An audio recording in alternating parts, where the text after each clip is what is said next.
여러분, 그 전 세계에 어떤 기계가 됐든지 간에 어떤 상품이 됐든지 간에 그걸 이제 한국 사람한테 주잖아요.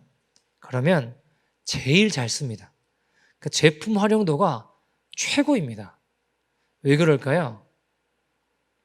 왜 그럴까요? 한국 사람들은 매뉴얼대로 안 해요. 매뉴얼대로 안 하고 이렇게 해보면 될 것 같은데 저렇게 해보면 될 것 같은데 그럼 막 해봐요. 굉장히 창의적으로 활용합니다.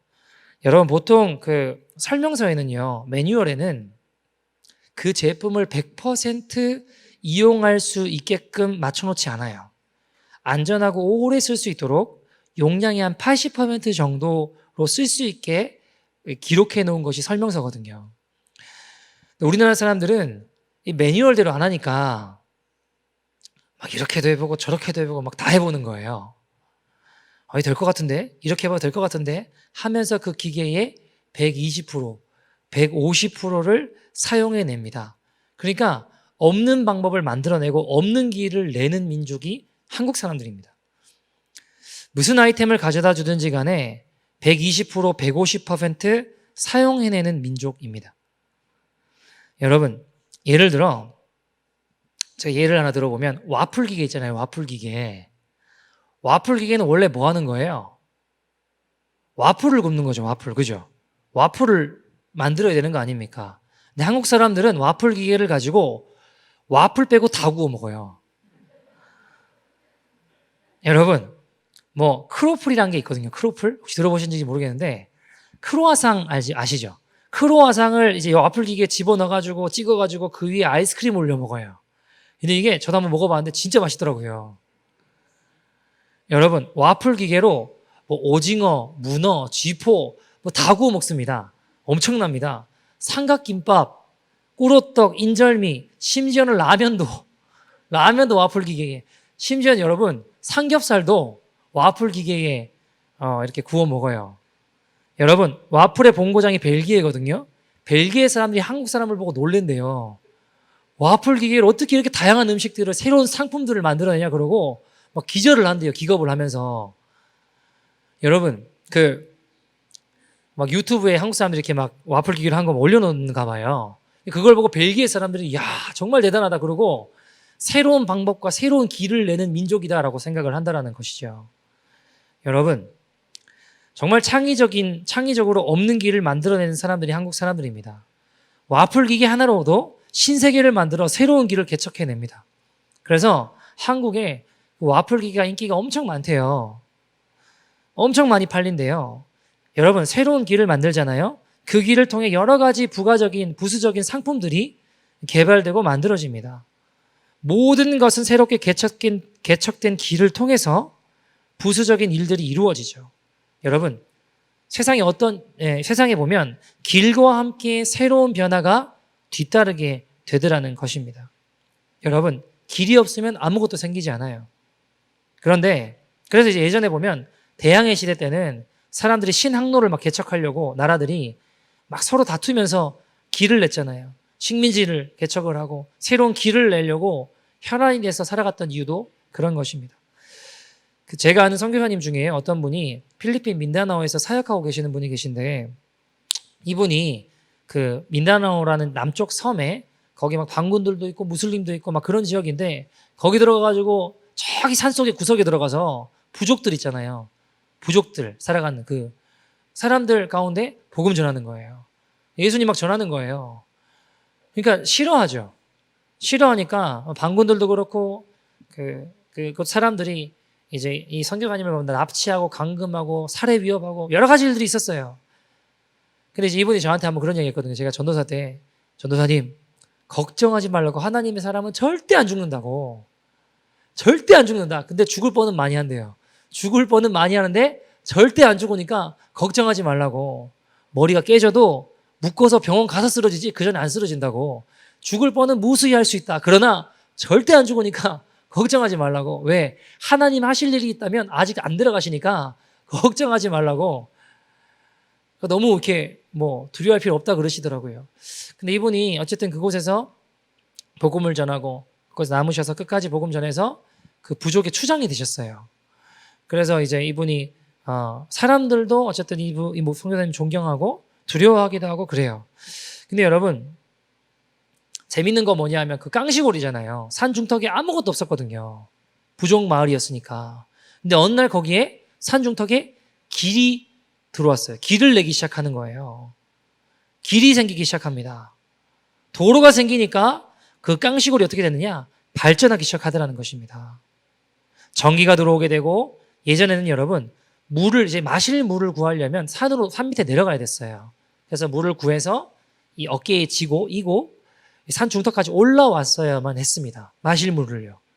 근데 도로가 생기니까 어떻게 돼요? 전기가 들어오고 관계시설이 형성이 되면서 마실 물들이 생기는 거예요. 나중에는 여러분 학교도 지어지게 되고, 병원까지는 아니지만 어쨌든 그 약을 조금 이렇게 나눠줄 수 있는 그런 곳들도 생겨나기 시작하게 되었습니다. 아무도 들어올 것 같지 않은 그 마을에 길이 생기니까 어떻게 돼요? 모든 것이 구비되기 시작합니다.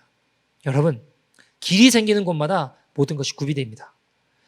여러분, 우리나라 대한민국이 코리아라고 하는 나라가 발전하게 된 이유가 여러 가지가 있겠지만 그 중에 대표적인 것 하나가 뭐냐? 고속도로 낸 겁니다. 고속도로. 당시에 차가 몇 대 없었거든요. 근데 고속도로를 낸다고 하니까 얼마나 반대하겠어요. 제정신이냐. 아니, 고속도로 내봐야 다닐 차가 있어야지. 차가 몇 대 없는 상황인데 그걸 왜 내려고 하냐. 당시 박정희 대통령이 그 서독에 방문했다가 서독 대통령을 만나서 이제 이렇게 물어봤대요. 코리아가 서독처럼 발전하려면 어떻게 해야 되냐? 어떻게 해야 코리아가 서독처럼 성장할 수 있냐? 당시 서독은요, 굉장히 잘 사는 나라였습니다. 세계에서 손꼽히는 게 잘 사는 나라였거든요. 그리고 돌아와서 결정한 게 길을 내야 된다. 그래서 고속도로를 내기로 결정한 거죠. 미래를 내다본 겁니다. 8차선 도로를 내겠다. 그러니까 미쳤다 그러고 엄청 반대가 심했습니다. 결국 타협 끝에 왕복 4차선 도로를 내게 된 거죠. 그런데 그때도 주변에 50m는 돌아. 나중에 반드시 사용할 날이 온다. 필요한 날이 온다. 결국 대한민국이란 나라는 그 길로 수출 강국이 되었습니다. 여러분, 오늘 길에 대한 이야기를 좀 나눠보려고 하는데요. 오늘 4절 말씀 보시면 이렇게 이야기합니다. 4절 같이 한번 읽어볼까요? 시작. 선지자 이사야 책에 쓴 바 광야에서 외치는 자의 소리가 있어 이르되 너희는 주의 길을 준비하라. 그의 오실 길을 곧게 하라. 아멘. 아멘. 자, 보세요. 성경은 뭐라고 이야기하느냐? 광야에 외치는 소리가 있다. 너희는 어떻게 하래요? 주의 길을 준비하라. 주님 오실 길을 곧게 하라 라고 이야기합니다. 그 길을 준비하라. 주님 오시는 길을 예비하라 라고 성경이 이야기하고 있습니다. 여러분, 길을 내야지 주님이 오십니다. 다르게 이야기하면 여러분, 길을 내지 않으면 그 나라나 도시가 어떻게 돼요? 발전하고 성장할 수 없는 것처럼, 아무 일도 일어나지 않는 것처럼 주님 오실 길을 예비하지 않으면, 주님 오실 길을 내지 않으면 주님이 오실 수 없다는 거예요. 여러분, 이건 우리가 그냥 가만히 있는다고 저절로 이루어지는 거 아닙니다. 여러분, 신앙생활도 마찬가지잖아요. 가만히 있으면 저절로 신앙생활이 다 이루어지고 천국 가고 하던가요? 그러는 법은 없습니다. 여러분, 우리가 예수를 믿고 성령의 도우심을 받아 죄와 싸워야 돼요. 살아있는 물고기는요, 강을 거슬러 올라가는 것처럼 영적으로 살아있는 백성은 거룩한 길을 걸어가게 되어 있습니다. 가만히 있으면 어떻게 될까요? 반드시 육신의 생각과 안목의 정욕과 이생의 자랑에 엎어지는 게 인간입니다. 싸우지 않으면 사단은 우리에게 지옥 길을 서서히 스며들게 만들어요. 여러분, 동성애로 완전히 나라가 다 넘어가고 하나님 대적하는 문화들이 창궐하는데 왜 이렇게 됐을까요? 가만히 있어서 그런 거예요. 교회가 가만히 있었기 때문에 동성혼도 통과가 됐고, 왜? 나한테 직접적으로 지금 당장 피해가 없는 것 같으니까. 나 먹고 살기 바쁘고 나만 괜찮으면 괜찮은 것 같으니까 그렇게 내버려 두다가 모든 일들이 벌어졌는데, 하나님 대적하고 조롱해도 아무렇지도 않은 듯이 그냥 살아가요. 왜 그런가요? 안 싸우면 다 넘어가는 겁니다. 안 싸우면 다 뺏기는 겁니다. 여러분, 사실 우리가 막 기도하고 막 피켓 들고 또 나가서 회개하자, 주님께 돌아가자, 프라이드 할 때 막 나가서 외치고 하잖아요. 작년이랑 올해랑 어쨌든 프라이드 없었어요. 물론 이제 온라인으로 또 활기를 치고 있긴 한데 어쨌든 대놓고 보이는 짓은 안 해요, 지금 보면. 근데 내년에는 어떻게 될까요? 모르겠어요, 저도. 어떻게 될지. 그러나 우리 기도해야 돼요. 주님 우리 기도 들으십니다. 싸워야 됩니다.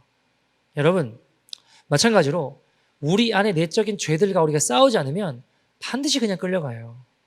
가만히 두면 교만, 음란, 거짓, 탐욕, 이기적인 탐심과 욕심이 저절로 올라오는 게 우리의 죄된 본성입니다. 분노, 혈기 저절로 사로잡힌 게 우리의 본성이라는 거예요. 다른 영역은 안 그런데 죄와 싸우고 거룩한 길을 걸어가려고 하면요, 몸은 장성한데 어린아이처럼 땡깡 부리고 싸워요. 분노하고 혈기 냅니다. 왜 그런지 아세요? 영적으로 잡혀있어서 그런 거예요. 여러분, 싸우고 성령의 도우심 구하고 기도하면 돌파해내게 됩니다. 길을 내게 됩니다. 주님 오실 길들을 내게 되는 것이 여러분, 주님 우리에게 허락하신 길입니다. 여러분,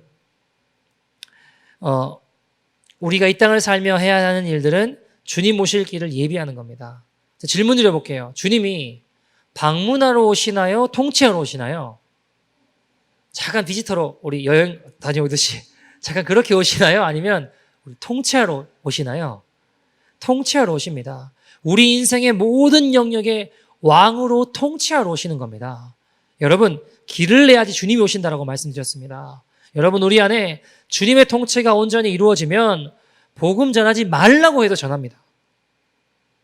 내 안에 회개의 은혜가 터지고 내가 정말 죽일 죄인임을 깨닫고 십자가 사랑을 경험하고 우리 주님이 온전히 다스리시면 그 사랑을 전하지 말라고 해도 견딜 수가 없고 전하지 않을 수가 없는 거예요. 주님 오실 길을 예비하게 됩니다. 선교도 하고 복음을 위해 나가서 전도도 하고 내가 만나는 이들에게 예수님의 사랑을 반드시 전하게 되어 있습니다. 여러분, 우리가 아프리카에 우물 파는 것도 그 지역의 복음화를 위해서 예수 그리스도의 길을 내기 위해서 온 동네 가운데 복음으로 새로워지기 위해서 나아가는 겁니다.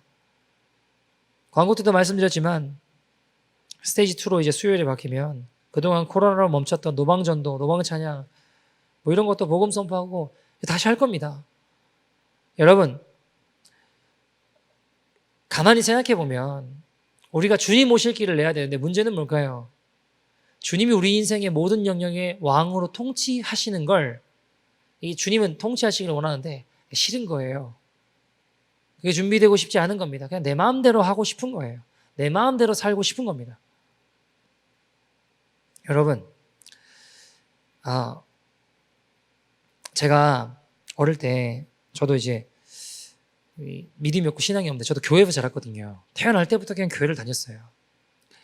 근데 이제 어릴 때 늘 듣는 이야기가 내 마음대로 살고 싶고 헌금 1,000원 주면 500원 하드 사 먹고 도망가다가 걸려가지고 또 혼나고, 그러니까 내 마음대로 하고 싶은 게 참 많은데 교회만 가면 친구들이 뭐 예를 들어서 막 기도한다고 막 수련회 같은 데 가가지고 막 기도하면서 울면서 예수님이 우리 죄 때문에 나를 위해서 채찍질 당하셨다고 막 우는 거예요.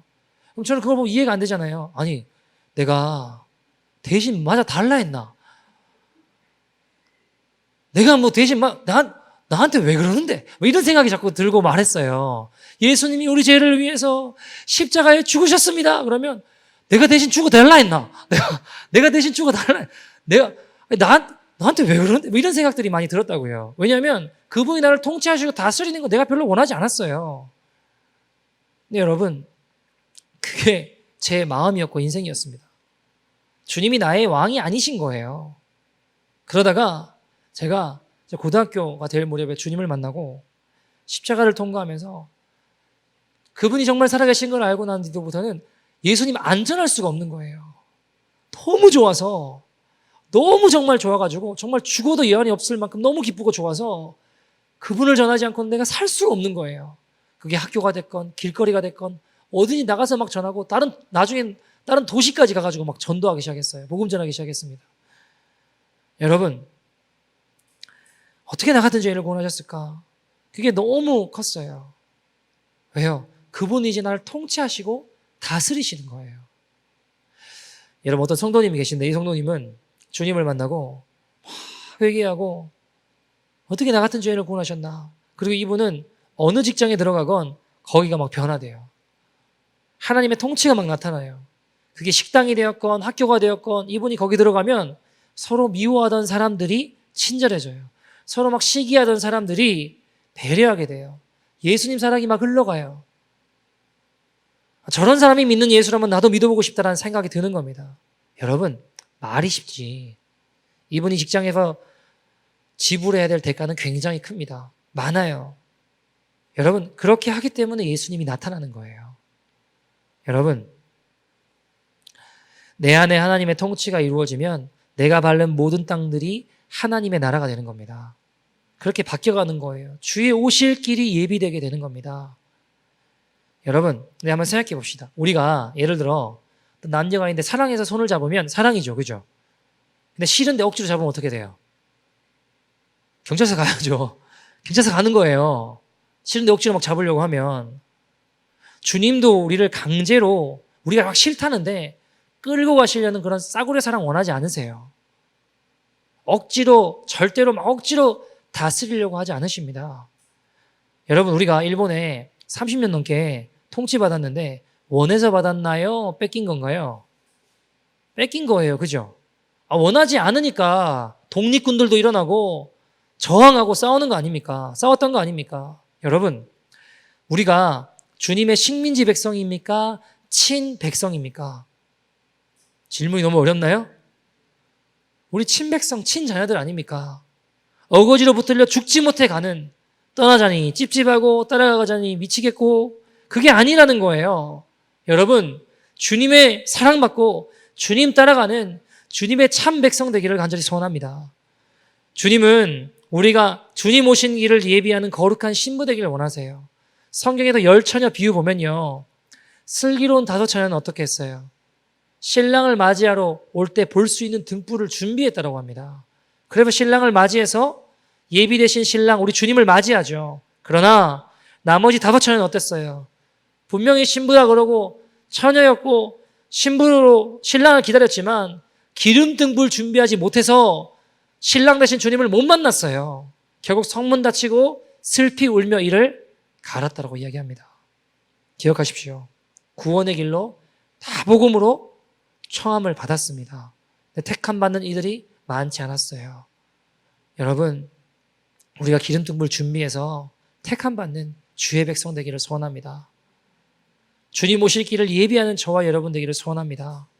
여러분, 주님 오실 길을 예비해야 되는데 문제가 뭐예요? 앞에 산이 있어요. 장애물이 있어요. 계곡이 있고 사막이 있습니다. 주님 그곳에 길을 내기를 원하세요. 5절 같이 읽어볼까요? 시작. 모든 골짜기가 메워지고 모든 산과 작은 산이 낮아지고 굽은 것이 곧아지고 험한 길이 평탄하여질 것이요. 아멘. 여러분, 주님은 우리 앞에 있는 이 모든 산들을 평탄케 하시길 원하십니다. 우리 앞에 있는 장애물들, 우리 앞에 있는 이 어려움들, 여러 가지 일들을 평탄케 하시길 원하세요. 주님이 그래서 온전히 통치하시는 인생이 되기를 원하십니다. 여러분, 우리 앞에 있는 산들이 어떤 것들이 있으십니까? 여러 가지 것들이 있을 수 있겠죠. 제가 오늘 같이 좀 드리고자 하는 말씀 중에 하나는 뭐냐? 우리가 자신 있는 영역을 조심하십시오. 나는 이거는 괜찮아. 이 정도는 뭐 내가 할 수 있어. 내 자신 있는 것들 있죠? 그 영역엔 주님의 통치가 필요가 없는 거예요. 왜요? 나 살아온 대로 내 마음대로 하면 되니까 주님 통치하실 필요가 없다라고 생각하는 거죠. 여러분, 우리 자신 있는 데서 엎어지고 넘어질 수 있습니다. 저희 공동체에 이정현 전도사님이라는 분이 계시거든요. 남자분이에요. 남자분. 근데 이분은 제일 자신 있는 게 뭐냐면 건강입니다. 건강. 건강에 늘 자신 있어요. 제가 봐도 대단하긴 해요. 며칠을 밤을 새고 일을 해도요, 괜찮아요. 이겨내더라고요. 팔씨름을요, 태어나서 한 번도 져본 적이 없대요. 딱 한 번 져봤는데 우즈베키스탄 팔씨름 선수한테 한 번 져봤대요. 그거 말고는 살면서 단 한 번도 팔씨름을 져본 적이 없대요. 막 힘쓰고 체력, 뭐 건강 이런 거는 너무너무 자신이 있어 했어요. 축구를 했는데 축구를 하는데 부딪혔던 친구가 갈비뼈가 나갔어요. 몸이 무기예요. 무기 그냥 보니까. 여러분, 힘, 건강, 체력 이런 건 둘째 가라면 아주 서러운 인생이었습니다. 아프다는 말을 제가 들어본 적이 없어요. 근데 여러분 얼마 전에 그 자랑하던 건강에 이상 신호가 왔어요. 암이 걸린 거예요. 암, 갑상선암. 이거 수술하면 되긴 하는데 어쨌든 수술 입원하고 수술을 받았습니다.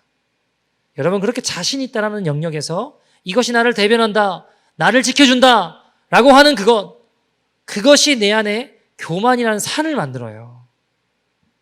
여러분 베드로 생각해 볼까요? 얼마나 자신 있었나요? 의협심이 강했고 이 친구는 생각과 행동 중에 뭐가 빠른 친구였을까요? 생각해보고 말을 해야 되는데 일단 말부터 하고 일단 행동부터 하는 친구였어요. 그러니까 주님이 나 이제 십자가에 죽을 거야 그러니까 너희들 나 배신할 거야 떠나갈 거야 그러니까 어떻게 해요? 주님 다른 이들은 몰라도 저놈들은 다 배신한다고 해도 아니 자기가 배신 안 하면 되지 왜 굳이 다른 사람 비교하냐고요. 다른 이들은 몰라도 저는 결단코 죽을지언정 주를 떠나지 않겠습니다. 여러분 자신 있었어요. 굉장히 자신 있었습니다. 나는 끝까지 주님 지켜드릴 거라. 굉장히 자신에게 자신 있는 영역이었습니다. 근데 우리가 아시는 대로 로마 군병들에 의해서 예수님 힘없이 잡혀가니까 어떻게 하나요? 주님께서 딱 지키나요? 그 손 놔라 그러나요? 어떻게 하나요? 저주맹세 부인하고 도망가요. 절지 멀찌감치 떨어가서 이걸 완전히 도망치자니 뭔가 찜찜하고 그걸 따라가자니 아는 척 하자니 죽을 것 같고 너 어디서 본 것 같은데? 그러면 나 예수님 몰라. 나 저 사람 모르는 자야. 급기야 나중에 예수님 그때 뭐라고 하셨죠? 너 닭 두 번 울기 전에 나를 3번 부인할 거야. 절대 그런 일 없습니다. 그랬거든요. 예수님 저예요. 저 베드로예요. 이랬던 자신 있던 인생입니다. 근데 영락 없이 속절없이 예수님 배신하는 거예요. 3번 딱 부인하고 나니까 다 울잖아요. 그때 예수님 하셨던 말씀이 기억나는 겁니다. 여러분,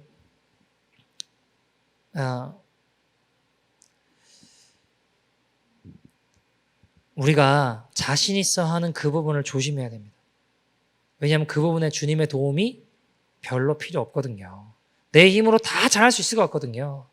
결국 교만해서 엎어지더라고요. 내 달란트, 내 재능, 여러분 주님 떠나시면 아무것도 아닙니다. 저는 재정적으로 굉장히 자신 있어 하는 분들을 만나본 적이 있어요. 근데 결국 그 부분에 엎어지시더라고요. 제가 어떤 분은 정말 어떤 능력 있는 사역자를 만나본 적이 있거든요. 대단했습니다. 정말 대단했어요.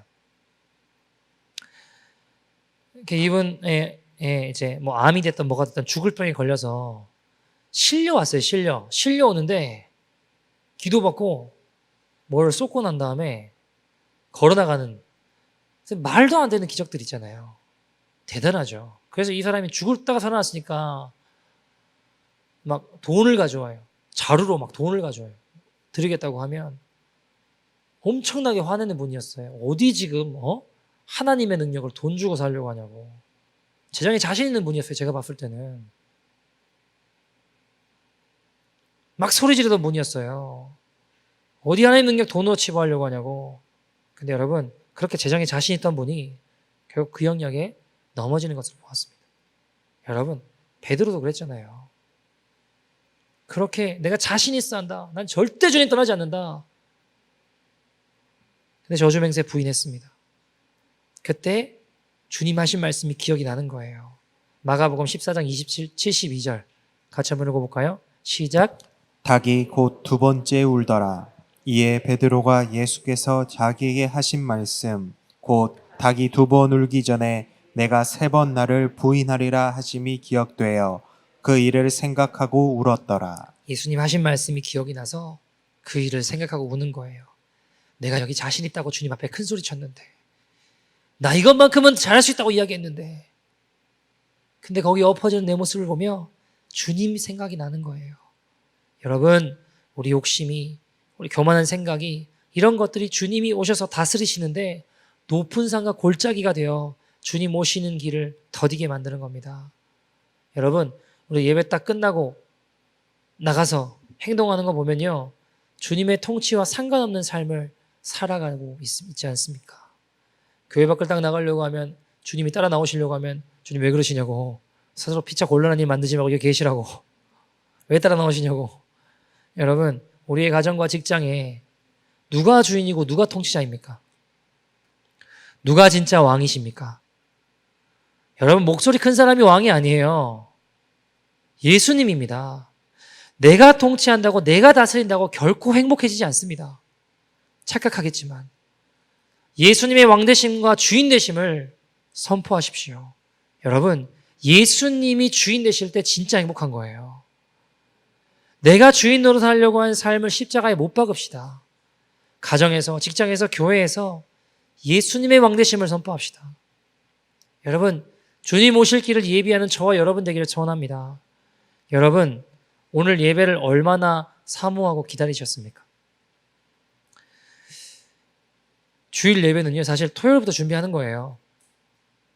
우리 선조들, 우리 어른들은요, 토요일부터 헌금 준비하고 토요일부터 기도로 예배 준비했습니다. 다음 주부터 한 달 동안 바른 예배 캠페인 할 텐데 1번이 뭐였나요? 예배 15분 전에 와서 철저히 회개하고 한 주간 우리의 부끄러운 삶을 회개하며 기도하며 주님 받으시는 예배를 준비하자 말씀드렸잖아요.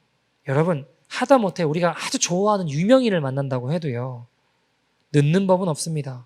설레는 마음으로 먼저 가서 기다리지. 주님 오실 길을 준비한다면, 우리가 정말 주님 만날 날을 손꼽아 기다리는 거룩한 신부라면 말로만 신랑 기다리는 게 아니라 기름 등불 준비하며 기다리는 것입니다. 여러분, 우리 앞에 여러 가지 산들을 주님 앞에 올려놓았으면 좋겠어요. 모든 영역에 주님의 통치가 필요합니다. 내가 자신 있어 하는 영역에서도 주님의 통치가 필요하고, 내가 부족하다고 생각하는 영역에서도 주님의 통치가 필요합니다. 선줄로 생각하거나 어떻게 말씀하셨나요? 넘어질까? 조심하라 하셨어요. 실패한 베드로가 주님을 만났어요. 부활의 주님을 만났습니다. 자, 이제는 더 이상 굳건한 믿음으로. 여러분 생각해 보세요. 설교하고 예배드리는데 3,000명이 회개해요. 병자들이 나아요. 이제는 안 무너지는 거 아닙니까? 근데 여러분, 성경에 보면 그때 이방인들과 식사하다가 유대인들이 온다는 말을 듣고 내가 이방인들하고 식사하는 거 유대인에 들킬까 봐 이방인들 앞에 놓고 도망쳐요. 그런 일들을 벌여요. 바울이 막 뭐라고 하잖아요. 그래서 여러분, 우리가 진짜 괴로운 건 예수님 믿기 전에 죄 지은 것도 진짜 괴로운데 이제 예수님 믿는다라고 결단했는데 만약에 죄를 지으면 이게 더 괴롭잖아요. 아닙니까? 여러분, 예수님 만난 이후에는 미워하는 사람 없습니까? 예수님 만난 이후에는 용서하지 못하는 사람 없나요? 다 잘 맞는 사람만 있나요? 모든 사람이 다 천사로 보이던가요? 아니잖아요.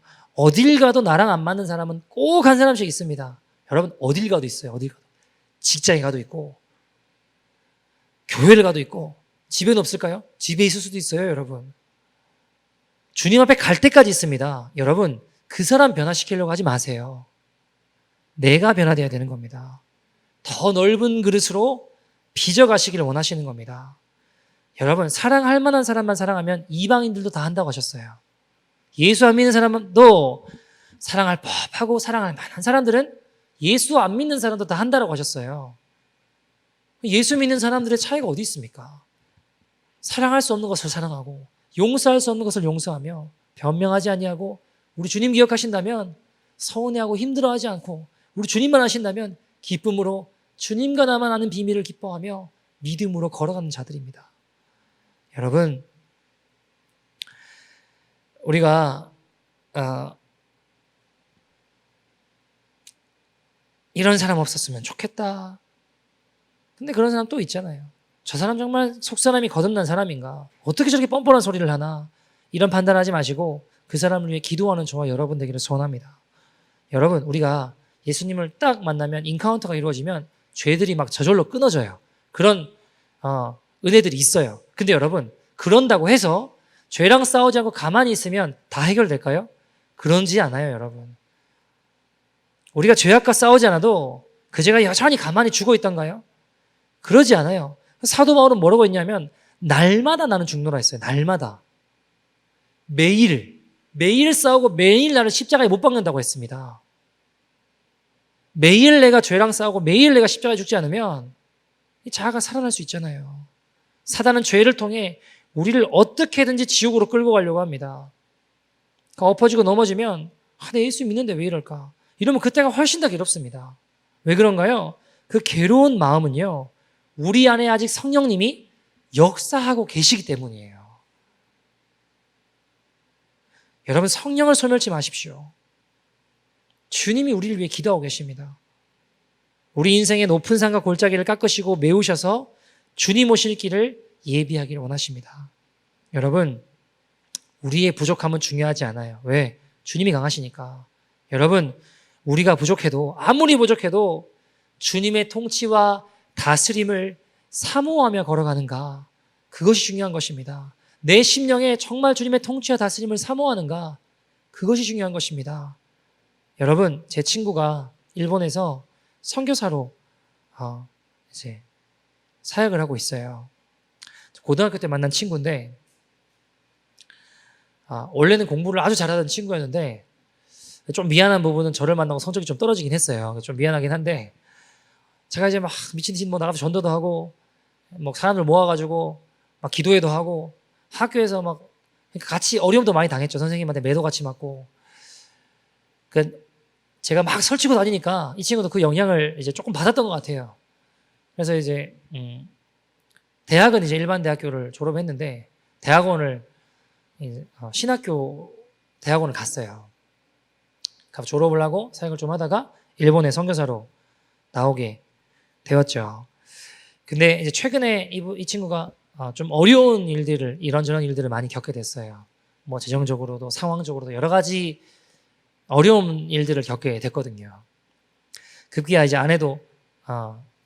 아내분도 사역하다 지쳤는지 미래가 안 보이나 생각한 건지 부모님 집에 좀 다녀오겠다고 이제 미국을 떠나버리고, 주님 주신 꿈은 있는데 어려운 상황이 된 거죠. 이 친구가 기도 편지를 쓴 걸 제가 받았는데, 이 친구 기도 편지 특징은 후원 계좌가 없거든요.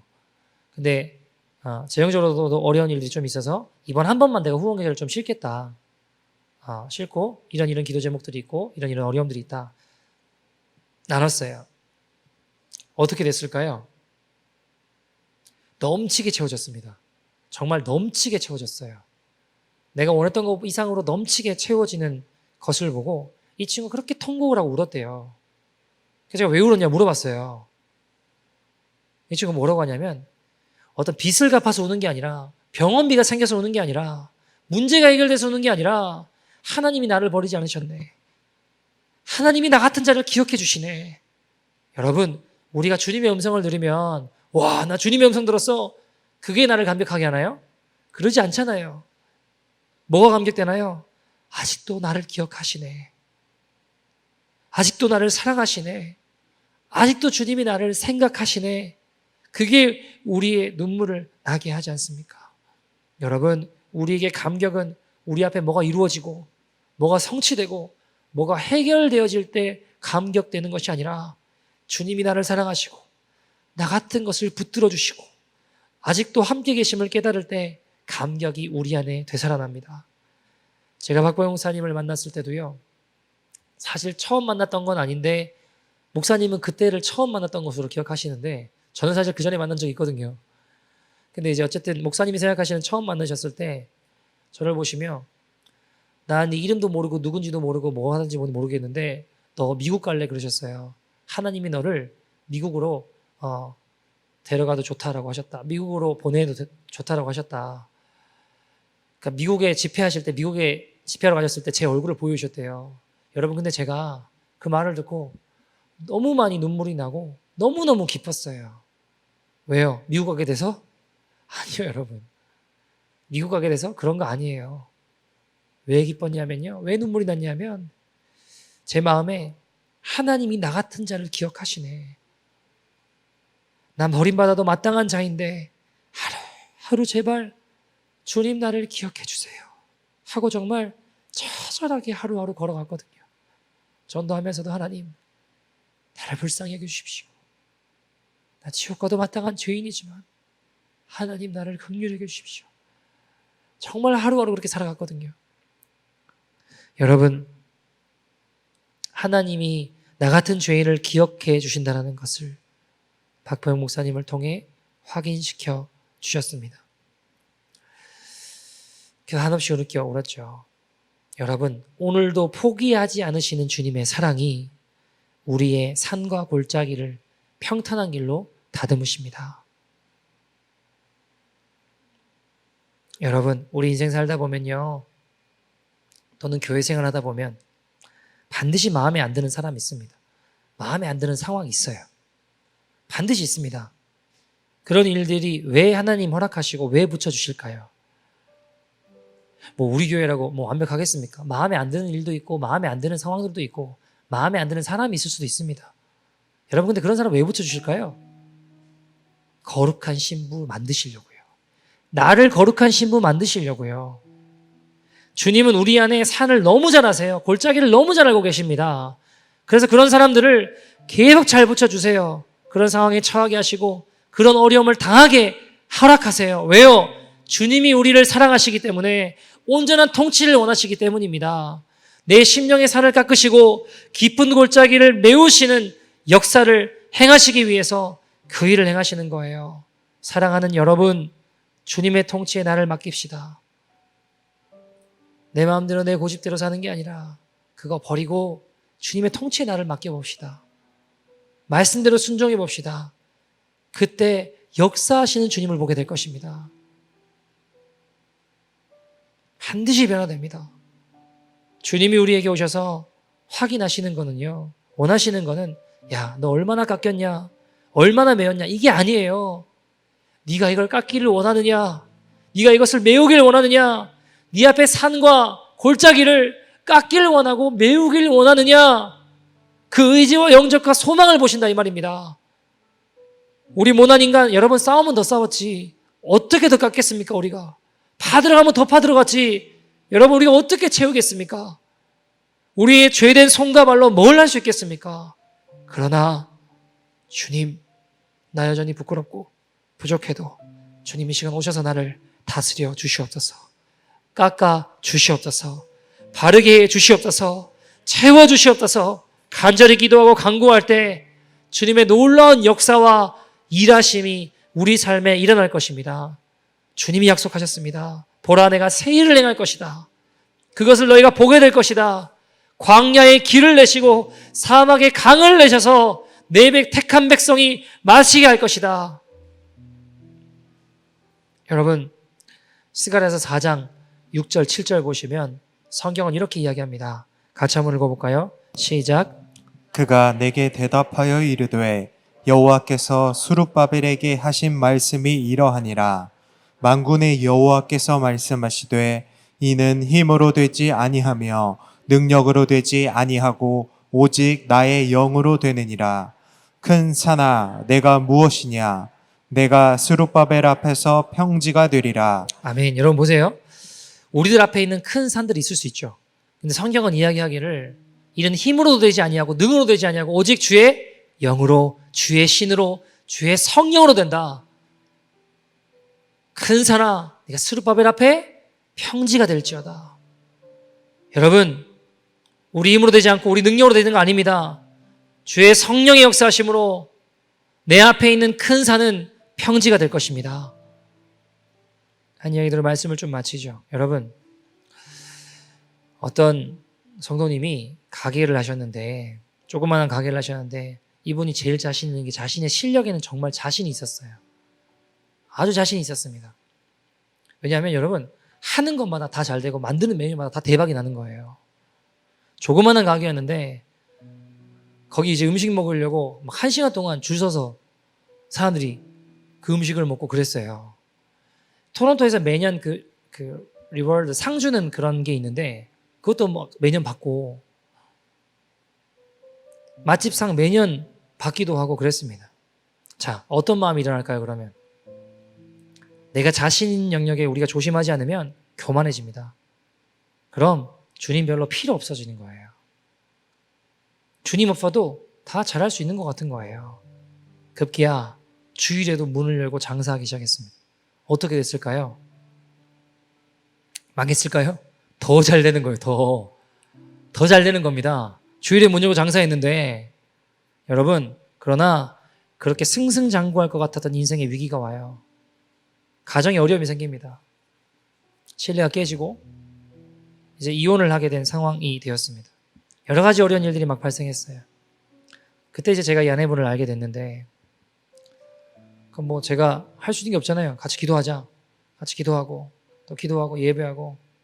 근데 여러분, 이상한 건 뭐냐? 기도를 하면 뭔가 나아져야 되잖아요. 같이 예배를 드리고 기도를 하면 뭔가 좋아져야 되는 거 아닙니까? 상황이 갈수록 안 좋아지는 거예요. 갈수록 최악으로. 정말 야, 이거 기도하는 거 맞나 싶을 만큼 저한테 막 물어봐요. 목사님, 기도하면 정말 됩니까? 근데 제가 목사한테 뭐라고 하겠어요? 포기는 우리가 하지 주님이 하시지 않는다. 주님은 절대 포기하지 않는다. 우리가 포기할 뿐이다. 우리가 포기하지 않으면 주님이 이루신다 라고 담대하게 이야기하지만, 시간이 가면 갈수록, 기도를 하면 할수록 상황이 점점 더 안 좋아지는 거예요. 그러니까 저도 이게 목사인데 얼마나 믿음이 없냐면, 야, 이거 진짜 어떻게 되는 거지? 이런 생각이 드는 거예요, 제 안에도. 왜요? 기도를 열심히 하는데도 이 상황이 점점 최악으로 가니까. 이제 급기야 이제 내일 장모님이 오시고 서류에 사인하고 다 끝나는 상황입니다.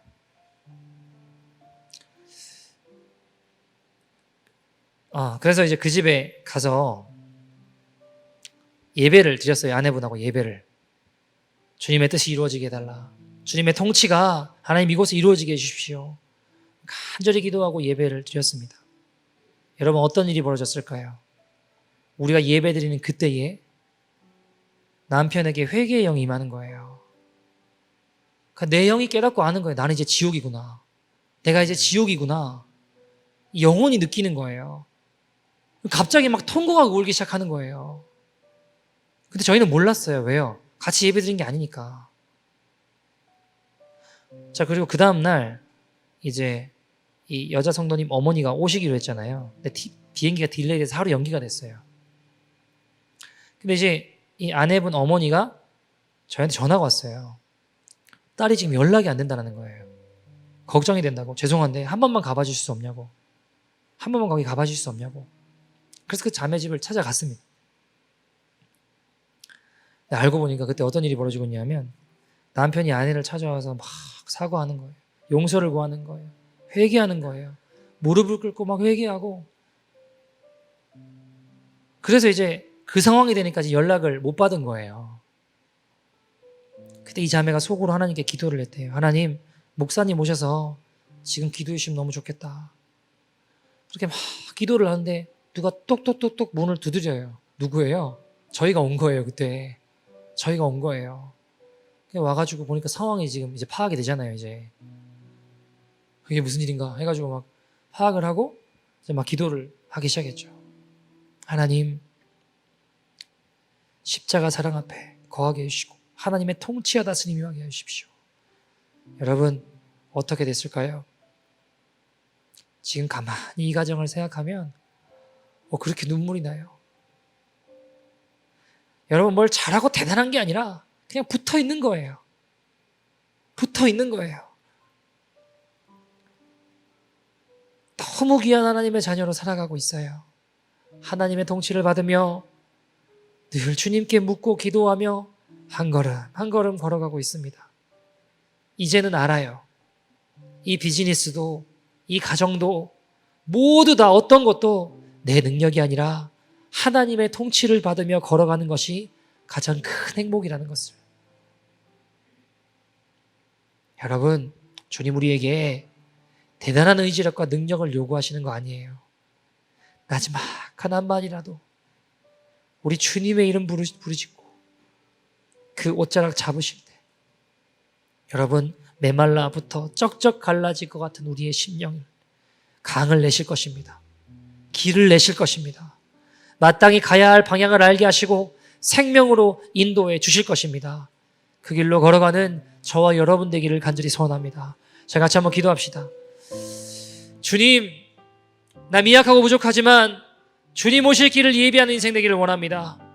주님, 내 안에 하나님 내 앞에 깎여야 될 산이 있습니다.